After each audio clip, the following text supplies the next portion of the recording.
I move to consider Senate Bill number 1981 under Committee Report number 47. I so move, Mr. President. Is there any objection? Hearing none, Senate Bill number 1981 under Committee Report number 47 is in order. And Mr. President, we are in the period of individual amendments. I move to recognize Senator Bamakino as the sponsor of the measure. Senator Bamakino is recognized. Thank you, Mr. President. Mr. President, these are the individual amendments of Senator Ontiveros. There are four. Let me read them into the record and ask for support. Firstly, on page 7, after line 3, insert a new subsection 6 to be read as follows. 6, the teacher's salary subsidy shall not be used to diminish, offset, or substitute for existing wage obligations, including benefits negotiated under collective bargaining agreements. So moved, Mr. President. Is there an objection? Hearing none, amendment is approved. Secondly, Mr. President, on page 7, after line 6, insert a new paragraph to be read as follows. Provided that teachers shall have the right to be informed of the assistance extended to them and to participate in the monitoring and verification of the various assistance under this Act. So moved, Mr. President. Is there an objection? Hearing none, amendment is approved. On page 9, after line 26, insert a new paragraph to be read as follows. Provided, however, that in cases where the government has failed to reimburse or has only partially reimbursed voucher payments due to a participating private school for a given school year, such school shall have the right to discontinue its participation in the voucher program in the immediately succeeding school year upon due notice to the department and affected students and parents or guardians without prejudice to the completion of obligations for the current school year. So moved, Mr. President. An objection? Hearing none, motion is approved. Lastly, Mr. President, on page 10, after line 4, insert a new paragraph to be read as follows.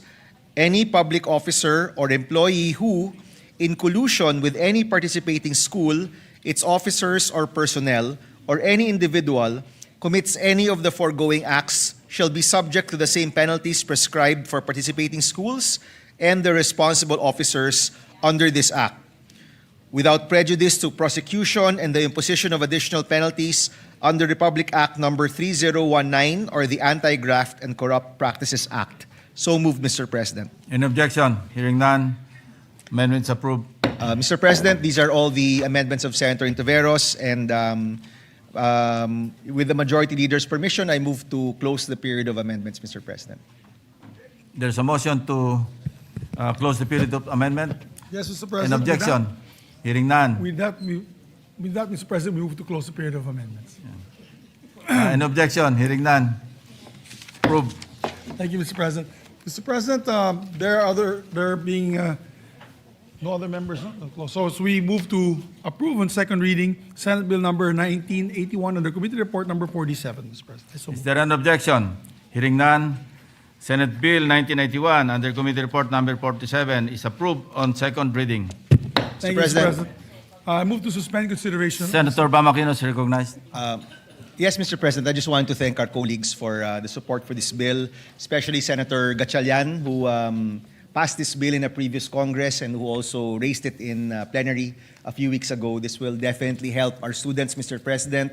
It will help in the decongestion, in the access, and support for our students who are also in the private schools and in the public schools as well. Maraming salamat, Mr. President. Thank you. Mr. President, in accordance with Rule 29, Section 82, Paragraph 2 of the Rules of the Senate, this representation seeks to amend by substitution Senate Bill 1894 under Committee Report 31. These amendments are aimed to clarify that CHED and TESDA are the implementing agencies of the measure, allowing both to create plantilla positions as may be necessary, with the UNIFAST board serving as policy setter, and in collaboration with Senator Ontiveros, establish a grievance mechanism, creating grievance committees within CHED and TESDA to investigate and resolve complaints from learners, and as well in collaboration with Senator Ontiveros, institute a deficiency safeguard to ensure that any funding gap in the implementation of the free higher education and the tertiary education subsidy or test is covered in the succeeding General Appropriations Act or GAA. With that, Mr. President, with the permission of the body, I move to amend the bill by deleting the entire text thereof after the enacting clause and replacing the same with the provisions contained in the proposed amendment in the nature of a substitute as filed with the Legislative Bills and Index Service and earlier distributed via email to the offices of the senators. I move that the text thereof be considered as read into the record. Mr. President, this was filed with the Bills and Index. It was emailed to our colleagues in due time, and we accept this already incorporated the Ontiveros amendments in the bill by substitution, and now using the bill as in substituted bill as the working draft, we will accept the Gatchalian amendments. Thank you, Mr. President. Is there an objection? Mr. President, on page 5, line 6, insert the words as start of the sentence Likewise. of the new section 5A, without prejudice to the standards imposed for admission and. I so move, Mr. President. 14, after the word DSWD, insert the words pursuant to RA 11315 or the Community-Based Monitoring System Act. I so move, Mr. President. Line 15, after the word upon, insert the word passing. I so move, Mr. President. We Is there accept, an- Mr. President. Is there an objection? Hearing none. On line 25, delete the word documentary. I so move, Mr. President. We accept, Mr. President. An objection. On page 8, delete lines 8 to 20 and insert the following paragraph. Qualified beneficiaries who are granted TES shall continue to receive TES for the remaining prescribed duration of their program, provided that, subject to compliance with the eligibility requirements set forth in this act, an extension of up to 1 additional year may be granted only upon a showing of justifiable and documented circumstances resulting in delay in program completion, including but not limited to academic difficulties, health-related conditions, force majeure, or other valid cases as may be determined by the UNIFAS Board, provided further that the grant of such extension shall be subject to evaluation and approval by the UNIFAS Board in accordance with guidelines to be issued for this purpose. I so move, Mr. President. What does the sponsor We say? accept, Mr. President. Teka From- muna. Motion is On page 11, starting from line 13, delete the entire clause starting from the word "and" until the word "programs" in line 19. The new paragraph shall now read as follows. E. Formulate and issue the policies and minimum standards for monitoring and evaluating of academic progress and retention rates of the TES grantees. I so move, Mr. President. An objection? Hearing none. Motion is approved. On the same page 11, line 24, after the semicolon, insert the word "and." I so move, Mr. President. An objection? Hearing none. Amendments approved. And lastly, Mr. President, on page 11, delete the lines 25 up to lines 12 of the next page or paragraph G. I so move, Mr. President. To the good sponsor, to the good Chairman of Finance for enhancing the substitute measure. Thank you. Here to sponsor Senate Bill 1990 under Committee Report Number 52 in substitution of Senate Bills 389 of Senator Risa Ontiveros and 1183 of this representation. Tawagin natin itong panukalang batas ng Agriculture and Fisheries Cooperatives Act. Before I proceed, Mr. President, allow me to inform the body that this representation is a shareholder of a small vegetable family farm corporation in Alfonso, Cavite. And although this measure pertains not to farm corporations but to cooperatives, this representation has decided to err on the side of full disclosure as provided for in Article 6, Section 12 of the Constitution. In this connection, Mr. President, may I also request that the letter I forwarded to the Senate President on this matter of full disclosure be considered as, we will submit it, Mr. President, and it be considered as being read into the record.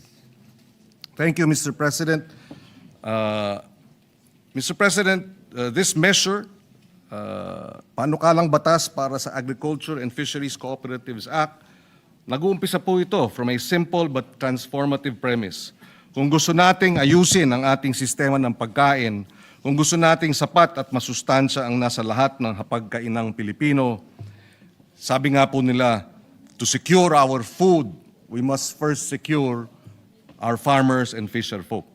At para ma-secure ang kanilang kagalingan at kahusayan, kailangan nating maorganisa at mapalakas ang mga magsasaka at mangingisda, lalo na ang kanilang kabuhayan at sa bayanihan na natural lamang na dumadaloy sa ating dugong Pilipino. Tulad sa paghahanda ng palayan, lilinangin natin ang ecosystems ng pagsasaka at pangingisda. The bill builds a full ecosystem in which agriculture and fisheries co-ops can finally deliver on the promise of a strong, empowered army of food soldiers. Let me share 3 features of the bill that seeks to realize our dream for the Philippines to become a food powerhouse.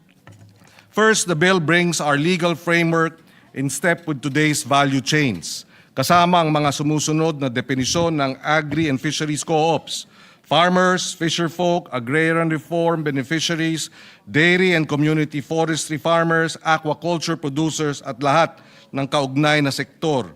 Kasama na ang multipurpose co-ops na pagkain ang pangunahing negosyo. Lahat na nasa value chain, katuwang rin inputs, production, processing, logistics at marketing, pati savings at credit, farm education, agri-tourism, digital agriculture, and climate-resilient safety nets. Dapat mayorya o at least 51% ng mga kasapi ng mga co-op ay nakatala sa registry system for basic sectors in agriculture. Pangalawa, Senate Bill 1990 directly strengthens the financial position of these co-ops and by extension their members. Kapag nakarehistro ang agri at fisheries co-ops, may malinaw na mga tax incentive na nakakatulong sa kanilang paglago. Kabilang na ang exemption sa income tax at VAT, lalo na sa mga transaksyon sa pagitan ng mga membro o kapwa agri-fisheries co-ops na may kinalaman sa sariling produkto o ani. Exempt din sila sa gift at donation taxes, maging sila man ang nagbibigay o tumatanggap, at pati ang importation ng makinarya at iba pang kagamitan para sa produksyon ay hindi pinapatawan ng buwis.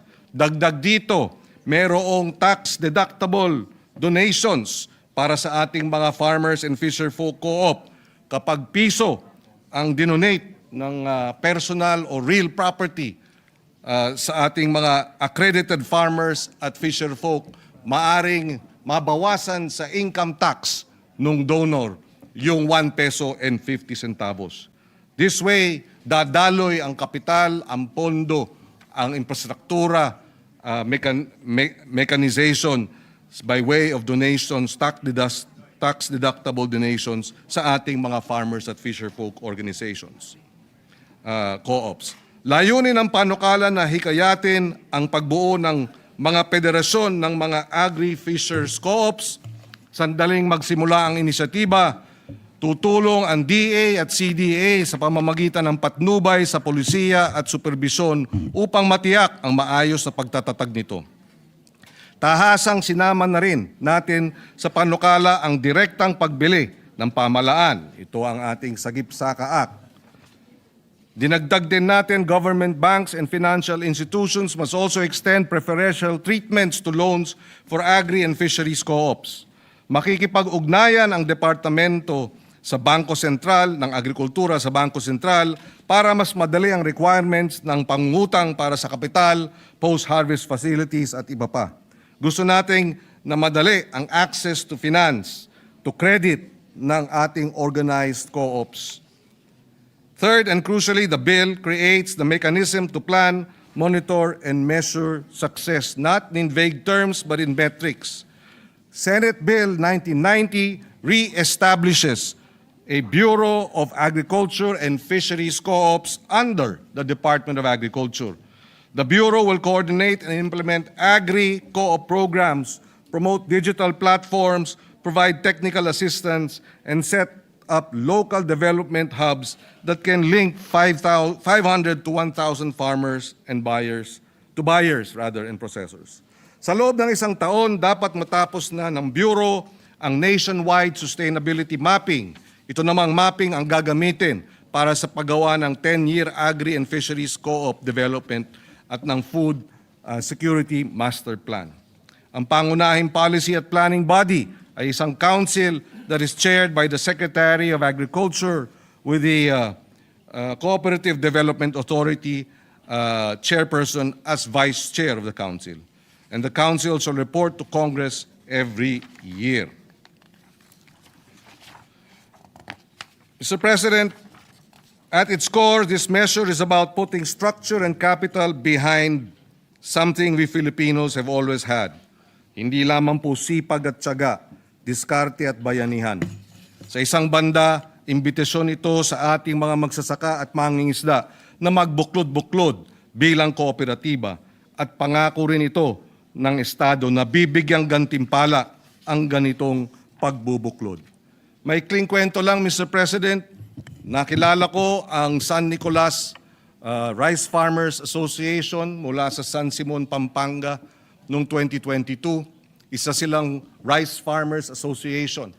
Nung nakipag-usap tayo sa kanila, nung tayo'y nasa pribadong sektor, gumawa tayo ng paraan na makipag-ugnayan sila sa isang milling company na handang i-mill ang kanilang palay ng libre at sila na rin po ang magpapackage. Ngunit ang sagot sa akin nung asosasyon, bilhin na lang daw ang kanilang palay ng mas mataas ang presyo. Dahil daw, hindi naman daw nila kayang ibenta at hindi nila alam paano ibenta ang bigas. Kapag bigas sana ang ibebenta nila, dodoble na sana ang kita nila. Pero dahil nga walang kapasidad ang kanilang asosasyon, sila'y nananatiling kapos hanggang palay na lamang ang binibenta. Kung merong Bureau of Agriculture and Fisheries Cooperative na tututok sa kanilang kapasidad, hindi na sana ganun ang mangyayari sa ating mga magsasaka. We would also, Mr. President, sa isang banda, imbitasyon ito sa ating mga magsasaka at mangingisda na magbuklod-buklod bilang kooperatiba. At pangako rin ito ng Estado. Bibigyan nga sila, nagbanggit ko kanina, ng ganitong pagbubuklod. We would like to thank Senators Risa Ontiveros for filing a similar measure, for Senators Erwin and Rafi Tulfo, Bam Aquino, Senator J.V. Ejercito for their participation during the hearings, and to all senators who signed Committee Report number 52, and we seek their support for this immediate passage. In closing, Mr. President, together with the other measure which I will be sponsoring after this measure, Mr. President, we had sat down with President Marcos Jr. 2 weeks ago. We presented this measure as well as the succeeding measure that we are to sponsor and requested that he certify this as urgent. At the proper time, Mr. President, and he has agreed in principle to do so. These two measures will hopefully address the gaps in the structure of agriculture and fisheries governance in the country, and therefore address the urgent need to fix what's broken in our agriculture and fisheries sector. Maraming salamat at we again urge our colleagues for swift passage of this. Distinguished colleagues, I stand here to sponsor Senate Bill 1991 under Committee Report number 53 in substitution of this representation, Senate Bill 1182. Mr. President, maikling kwento lang tungkol sa panukalang batas na ito at committee report. Nung ako po ay bumaba sa pwesto noong 2022, ay naging full-time po ako sa aming farm corporation sa Alfonso, Cavite. Sinubukan ko pong i-organisa ang tinatawag na Alfonso Farmers Cluster Group, 300 farmers, vegetable and fruit farmers sa Alfonso, Cavite. Every week, For about 1 year, Mr. President, nagpupulong kami, pinupuntahan ko sila sa kanilang mga sakahan, sa kanilang mga bukid. After 1 year, Mr. President, in fairness, ang Department of Agriculture Region 4A, ang Agriculture and Training Institute, ang Alfonso Municipal Agriculture Office, nagtulong-tulong kami. My farm became the host of a 14-week farm field school.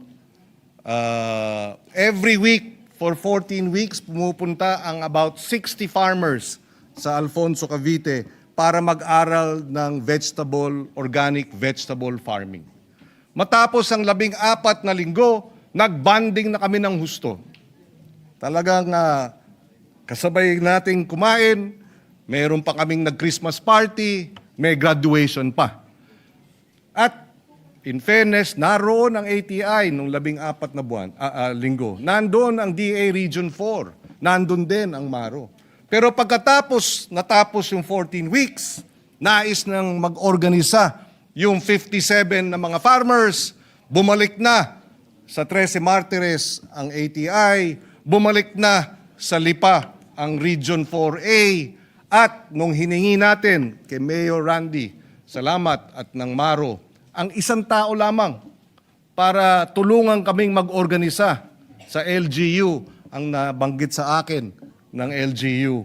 7 lamang ang kanilang empleyado ng Agriculture Office ng local government. Hindi makapagbigay ng kahit isang dedicated staff para maorganisa ang 57 willing farmers. Yan po ang nangyayari sa iba't ibang parte ng ating bansa dahil kulang ang presensya ng Department of Agriculture sa grassroots. Kaya po itong an act strengthening the National Agriculture and Fisheries Extension System to accelerate agriculture and fisheries development and appropriating funds therefore seeks to address precisely that serious and wide gap in terms of governance, agriculture governance sa bansa. Kulang na kulang ang staff, kulang na kulang, napakalayo ng tanggapan sa amin sa Region 4A. Ako'y nasa Alfonso, Cavite, nasa Lipa. 2 oras kalahati, papunta pa lamang, 2 oras kalahati, pabalik. Kaya po, hindi po kaya harapin yung araw-araw na mga pangangailangan ng suporta ng ating mga magsasaka. Mabibilang ang mga expert para sa palay, mais, baboy, gulay, manok, isda, high-value crops. At sila rin ang gumagawa ng lahat ng mga report, itong ating mga extension workers sa regional. At sasagot sa lahat ng mga tanong, madalas galing pa sa sariling bulsa ng ating mga extension workers ang kanilang pamasahe, pagkain tuwing sila ay bibisita sa bukid o sa baybay dagat. Sa ganitong sitwasyon, malinaw na hindi sapat ang disenyo ng ating extension work, kaya't kailangan itong baguhin. Kaya sa ating panukalang batas, tinatransform natin ang Agriculture Training Institute para maging Bureau of Agriculture and Fisheries Extension Services na may plantilla positions mula sa national office hanggang sa regional, hanggang provincial at municipal levels. Ia-absorb ng nasabing bureau ang LGU employees ng agriculture at ang sweldo nila ay manggagaling sa national government. Magiging provincial level ang extension workers' offices at bureau ng Department of Agriculture. Itinataas ang entry pay para sa technical agri at fisheries extension workers, may hazard pay, subsistence allowance, longevity pay, mobility support. In short, ang mensahe natin sa extension workers ay simple, ngunit makapangyarihan. Kayo ay isa sa mga pangunahing tauhan sa kwento ng pagkain ng bansa. Sabi nga ni Secretary Kiko Laurel, kumbaga sa Army, pag walang extension workers ang Department of Agriculture tulad ng hanggang sa grassroots, para siyang isang army na walang foot soldiers. Kaya paano may papanalo, ika nga, ang pakikipaglaban para sa agrikultura kung walang mga infantry o foot soldiers. Kasama ng mga magsasaka at mangingisda, siyempre sila ang main character. Isa sa gusto kong probisyon ng panukalang farmer-to-farmer knowledge sharing. Kinikilala nito ang kaalaman, karanasan at pamumuno ng ating maliliit na magsasaka at mangingisda. Kaya tinuturong nating silang partner o co-teacher. Sa kabuuan, sa pagpapatupad ng batas, nakalaan agad ang 10 bilyong pisong halaga, isang matibay na panimulang puhunan para sa sistematikong pagpapaunlad ng pagsasaka at pangingisda sa bansa. Puhunan para sa pagtaas ng kita kapag magkaroon ng maalam na patnubay tungkol sa binhi, kasanayan sa post-harvest issues at kung ano pang mga usapin. Dahil kapag natulungan mag-organisa ng mga kooperatiba, ang naturang mga basic agribusiness at value-adding na ikonekta sa mga programa tulad ng Sagip-Saka at maging sa mga matitinong traders. Bubuti ang farm gate prices, tataas ang kita ng ating mga magsasaka at mga nagpapakain sa atin. Sa puhunan din ito para sa pang-angkop sa climate change. Puhunan din ito. Kapag naturuan ng climate smart agriculture technologies through extension services down to the grassroots, tamang paggamit ng insurance at iba pa, bababa na ang pagkalugi tuwing bagyo, baha, pagkapeste at pagtuyot. Puhunan ito para sa sistematikong pagpapalago ng sistema ng pagkain. Kapag nabuo at napatupad ang isang 10-year roadmap na malakas ang ugnayan sa mga state universities and colleges, LGUs at maging sa private sector, mawawala na ang pagkawatak-watak at tutungo na sa sistemang tutok at maayos. Isasama natin ang CHED dahil 26,000 graduates ng agriculture every year, Mr. President. At kinakailangan matap ito dahil every year din sa senior year ng ating mga OJT, required din silang pumunta sa mga magsakahan.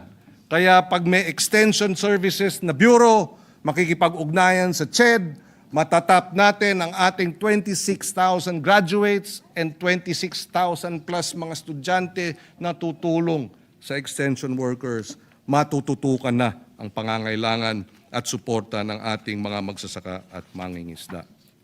Kaya Mr. President, ito po ay isa pang structural reform sa Department of Agriculture na kinakailangan nating ayusin.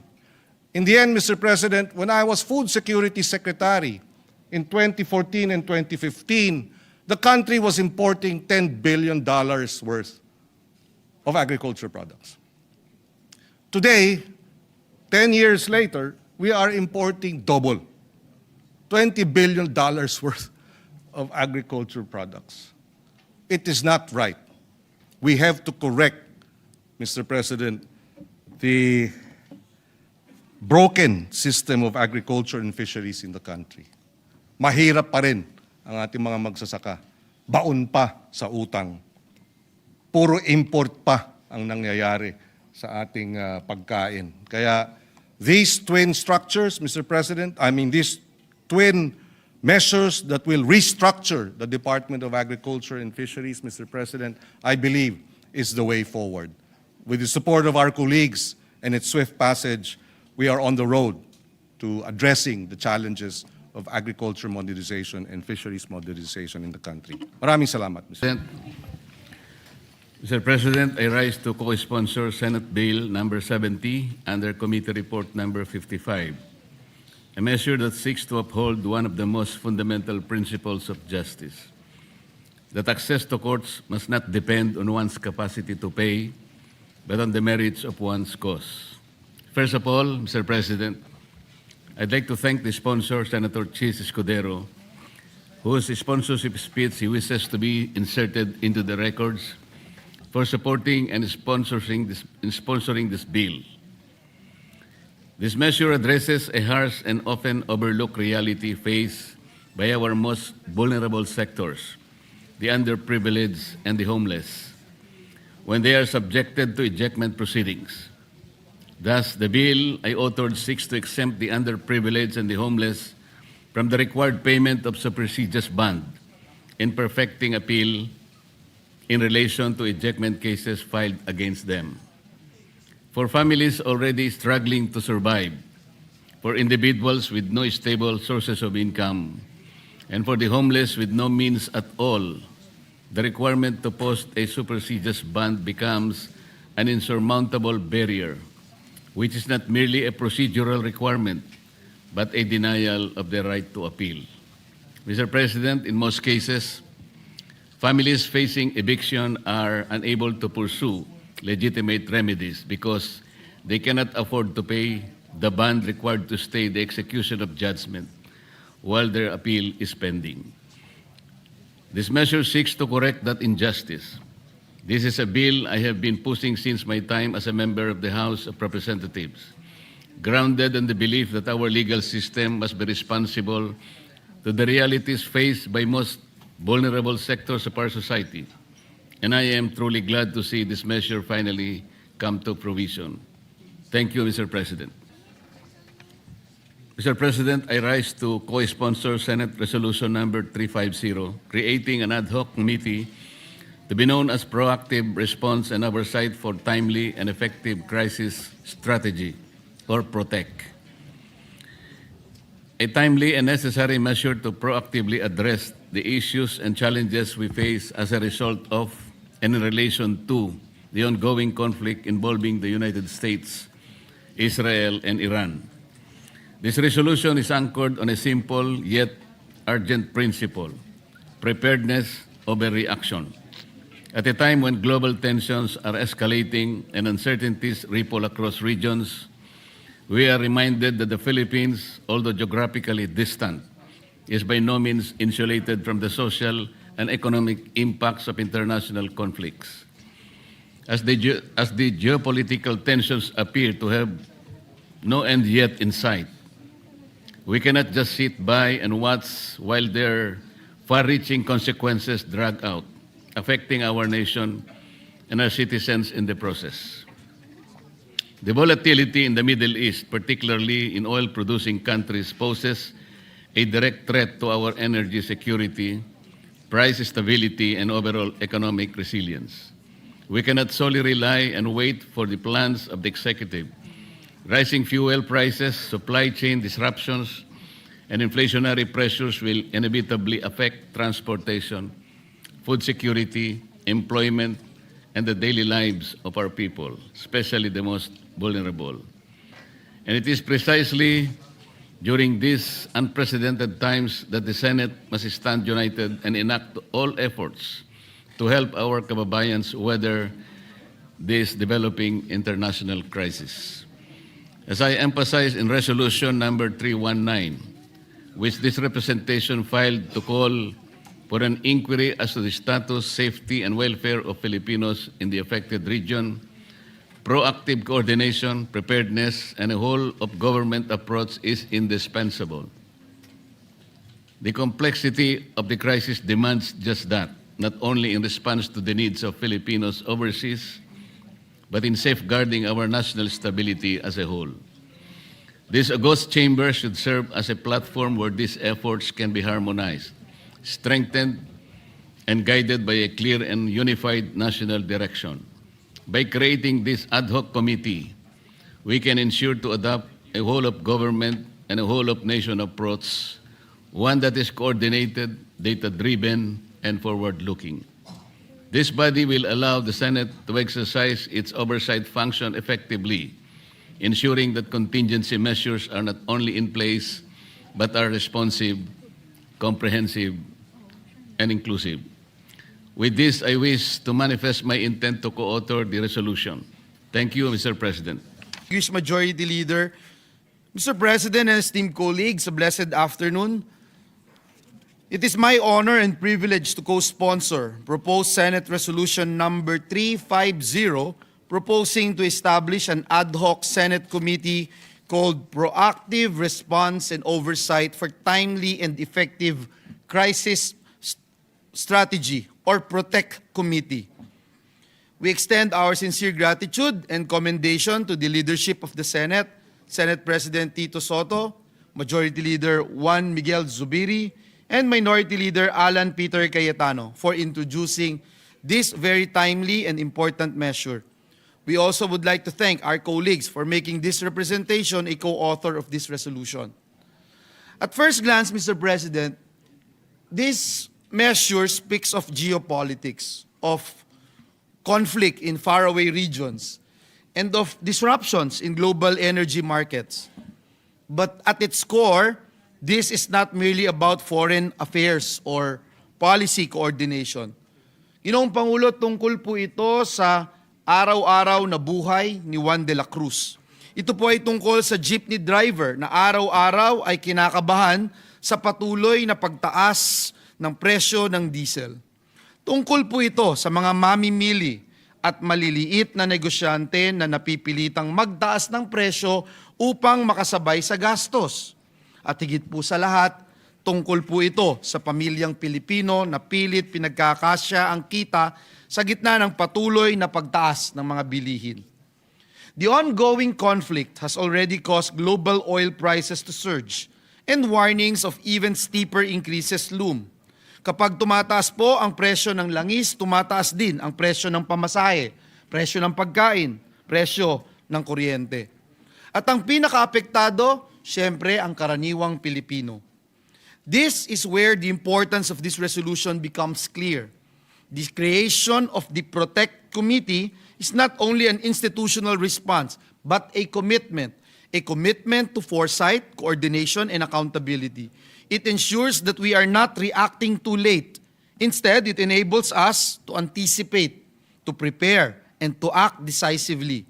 More importantly, it gives the Filipino people something they deserve in times of uncertainty. Assurance, Mr. President. Mr. President, assurance that their government is prepared. Assurance that their welfare is being protected.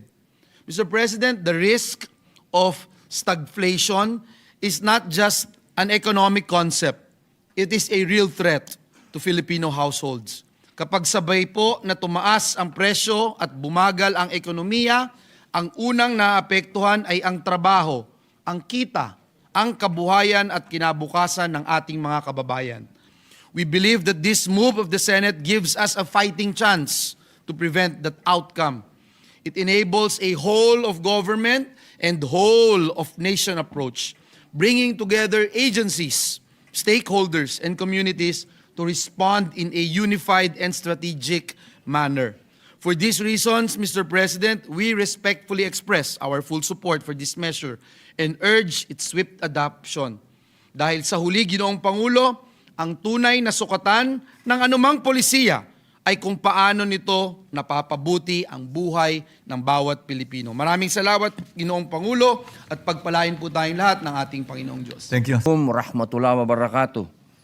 Mga kapwa ko, Senador, ako po ay tumitindig ngayong araw upang makiisa sa resolusyong inihain ni na Senate President Vicente Soto III, Majority Floor Leader Senador Juan Miguel Zubiri, at Minority Leader Senador Alan Peter Cayetano, na naglalayong siyasatin ang implementasyon ng National Contingency Plan, pag-isahin ang pagsisikap ng iba't ibang ahensya ng gobyerno sa isang mekanismong organisado at magkakaroon ng whole of government approach sa mga banta ng seguridad sa ating bansa.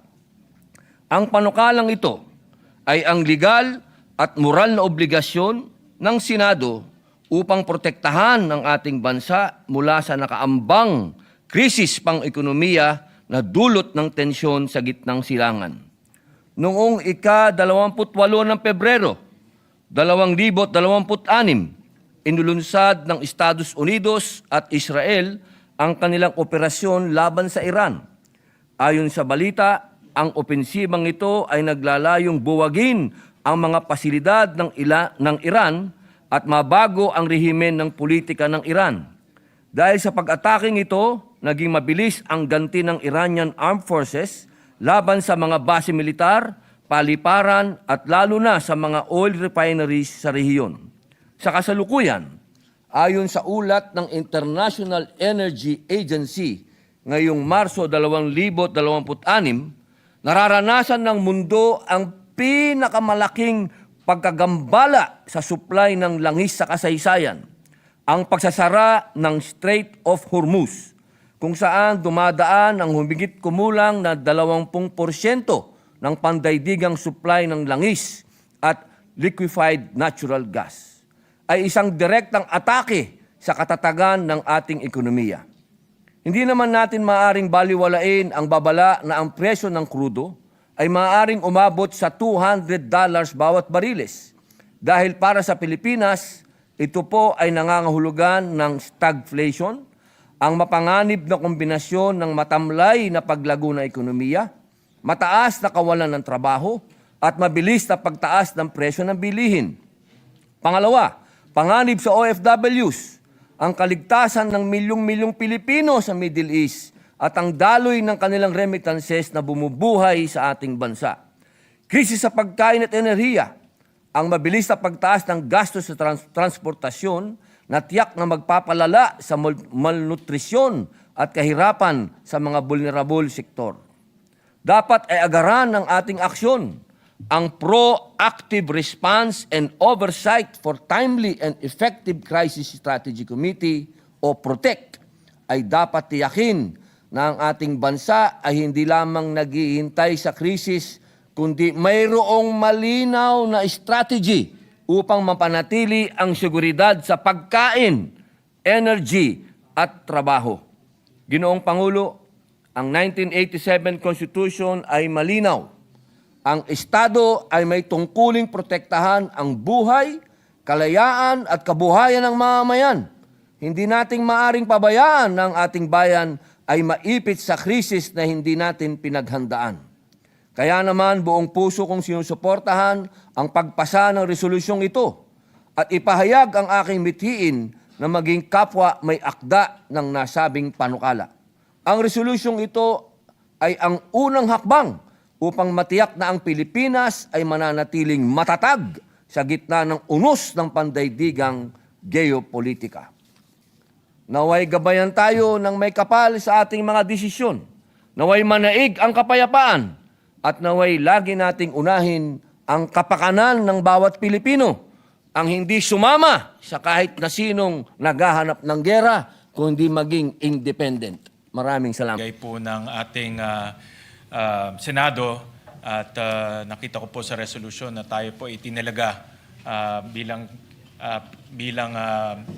head or chairperson nitong ad hoc committee. At kasama sa ating mga kababayan, ito pong nakikita ho natin ay hindi po kasalanan ng ating Pangulo, President Bongbong Marcos, hindi po kasalanan ni Vice President Sara Duterte, hindi po kasalanan ng Senado, hindi po kasalanan ng Kongreso. Ito pong nangyari ay wala po sa kontrol natin lahat. Ito po ay isang conflict na nangyayari po sa labas ng Pilipinas, pero ang epekto ay ramdam na ramdam natin dito. Ang nakikita ho natin, itong epekto ay initial pa lang. No? Ito ay paumpisa pa lang. Dahil kung ito po ay magtuloy-tuloy, yung mga nabanggit po ni Senator Robin, ni Senator Joel Villanueva, ito po ay kakalat na sa ating ekonomiya. Makikita natin, tataas po ang presyo ng pagkain, tataas po ang presyo ng bilihin. At kung matatandaan ho natin, last 2025, bumagal rin po yung ating ekonomiya. So pumapasok po tayo sa isang senaryo na mabagal na po ang paglago ng ating ekonomiya. Kaya posible rin po yung tinatawag na stagflation, kung saan mabagal po ang paglago ng ekonomiya pero mataas naman ang pagtaas ng presyo ng bilihin. Kaya nagpapasalamat po ako sa mga may akda nitong resolution dahil ang pinakamahalagang operative word sa resolution ay proactive. Mapag-usapan natin ito, makita natin yung iba't ibang elemento nitong krisis na tingin ko pwede mangyari dahil pwede itong kumalat sa ekonomiya, pwedeng kumalat to sa presyo ng bilihin, at eventually, kung ito pa ay humaba, pwede rin itong kumalat sa unemployment. Dahil nakita na ho natin nung January ay tumaas po yung ating unemployment figures. Kaya mga kasama, itong being proactive ay isang napakaganda pong hakbang na gagawin ng Senado. Yung mga recommendations ho natin ay napakaganda rin po. Ang akin ninanais, sinuhope ko, hindi ho natin magamit yung recommendation at solution dahil sana ay bumalik na ho sa normal. Pero kung hindi po ito bumalik na normal, nakahanda ho tayo kung ano po yung dapat gawin ho natin. Kaya nagpapasalamat po ako muli sa ating mga kasamahan sa tiwala at kumpiyansa at kakailangan ho natin ang tulong ng bawat isa para po malampasan ho natin itong krisis na hinaharap po natin. Maraming salamat po. Thank you very much.